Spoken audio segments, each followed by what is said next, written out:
Hello there YouTube, I am Wheelchair21, and on today's rolling review we are looking at the Bandai Tamashii Nation's S.H.Figuarts Night Rogue from Kamen Rider Build, otherwise known as Gentoko Himura. Honestly now, this is one hell of a box. I do like how Figuarts are now these really small compact boxes. It does though negate the fact when you have a character that has multiple accessories, they probably are not going to be with your actual figure. However, let's just say they're able to get Night Rogue, his trans-steam gun, and the blade snug into this freaking box. So as you can see, simple, and it uses a nice grungy, I guess, marigold color and black design. Now, as one can see, this is our interior packaging, where it shows Night Rogue with his actual 3 pairs of additional hands, and inside the bottom of the casing, or right underneath the figure, is, as I said, his weapons, the sword and gun, which we'll look at in depth and closer at in a little bit. Here we have our figure out of the packaging, and as one can immediately see, freaking Night Rogue looks splendid, looks marvelous, looks very unique and different, while having some elements seen in previous suits throughout the franchise, whether it be tropes, designs, themes, and whatnot, while having its own unique engineering and style, due to the fact that most of the earlier suits in Faust have a very steampunk, grunge, cyberpunk vibe to them.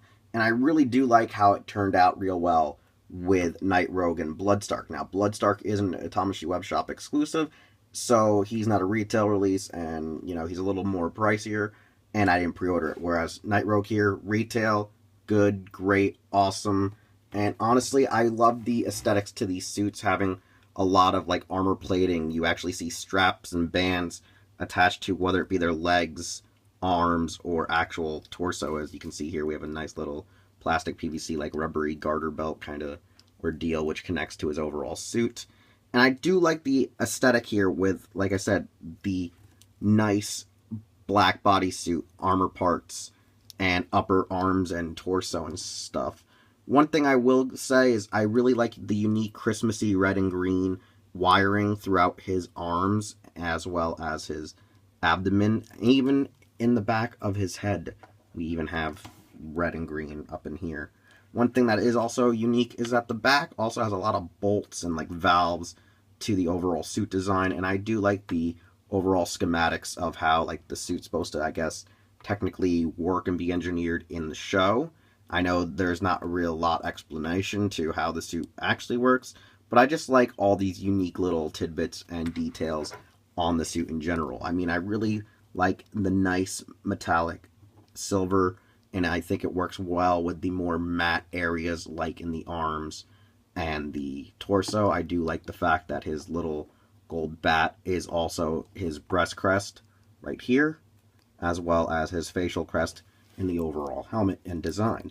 Now, one thing that is cool about this figure, which is a little hard to get on camera at the way I have it positioned, is the fact that underneath the visor are 2 gold eyes, and I really do like that.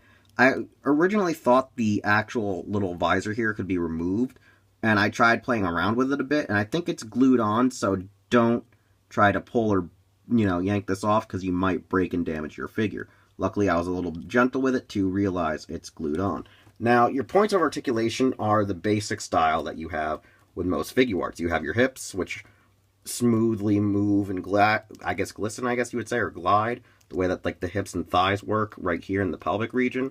The knees are kind of tight, but not too tight, but it could be weary that they get too loose. Same goes for the ankles. Like, they're nice, they smoothly move, but it feels like, you know, it will wear out over time.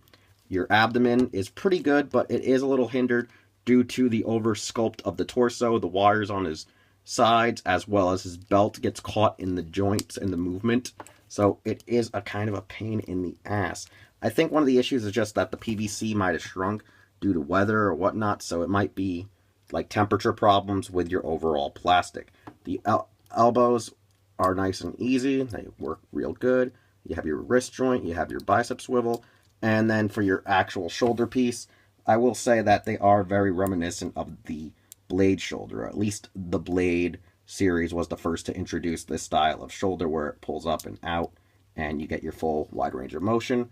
And then you have your overall neck and head swivel. So, typical Figuart joints thus far and as expected. Here we have your accessory, which is the trans steam rifle, which is able to be disassembled to make your gun and your blade. All you have to do is just easily pull off the back here, the butt of the gun, and then pull off the overall barrel to the rifle, and just plug it in place.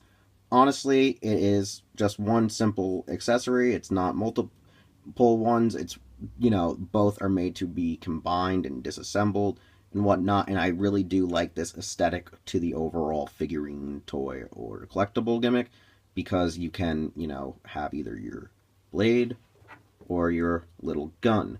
Now, one thing I do like is the unique colors applied to the blade. This feels more of a Bloodstark-like weapon due to the fact there's more emphasis on the red, but it's universally used by both of them, as you can see with black, gold, green, all throughout. It is a very colorful, unique weapon, and I really do enjoy the aesthetic to it.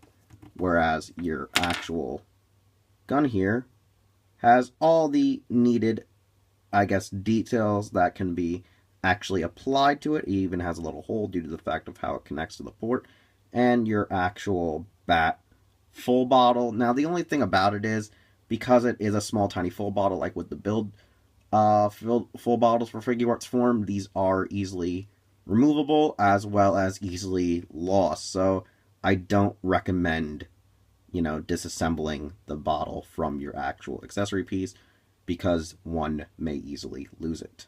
In addition, the actual hands all have a nice actual fingertipped, like, sharpened edge and nail to them, which are really cool when you have all your alternate hands.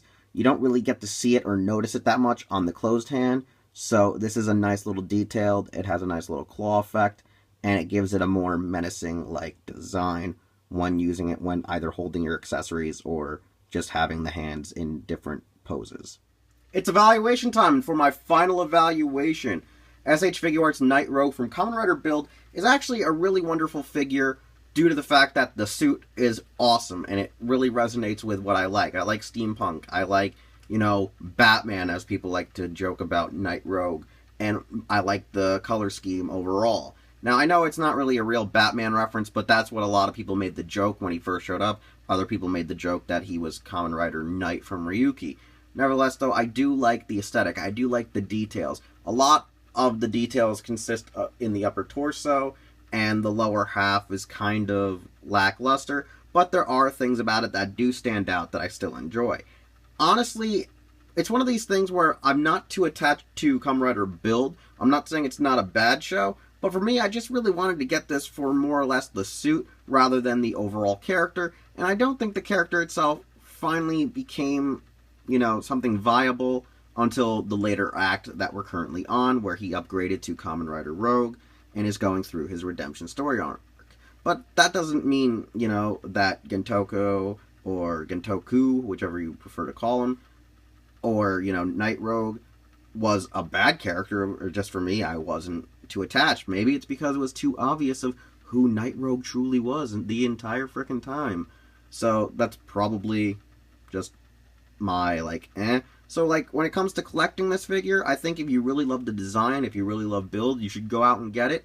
But if you don't like Build, you don't have to get it. Or if you want to just save your money and get Kamen Rider Rogue, do that. Because, I mean, some people probably threw down the money to pre-order this immediately and found out he was getting a rider form, and found out he was going to be, I think, Premium Bandai Webshop exclusive, and probably were a little bit of miffed. I think that, you know, for the fact that he does come with his accessories, unlike Build, and he was retail, he's not that bad to get in general, whether it be at full price or discount. Doesn't really frickin' matter. I think it's all up to the buyers at this point, due to the fact that Bandai Tamashii, when it comes to Kamen Rider Figuarts, don't know what the hell they're doing. Nevertheless, though, while I don't entirely recommend this figure, it's one of those ones where it's a 50-50, it doesn't really matter, because I'm not the one who's putting a gun to people's heads and telling them to buy it, or am I? I don't really know at this point. But like I said, The figure won me over, but I don't think it's going to win everyone over. Nevertheless, I'm Wheelchair21, and if you actually do enjoy this video, this review, please leave a like and comment, and if you haven't already subscribed, please do that as well. You can also follow me on Twitter, Facebook, and Instagram, and you can check out my website, HeroClub.com.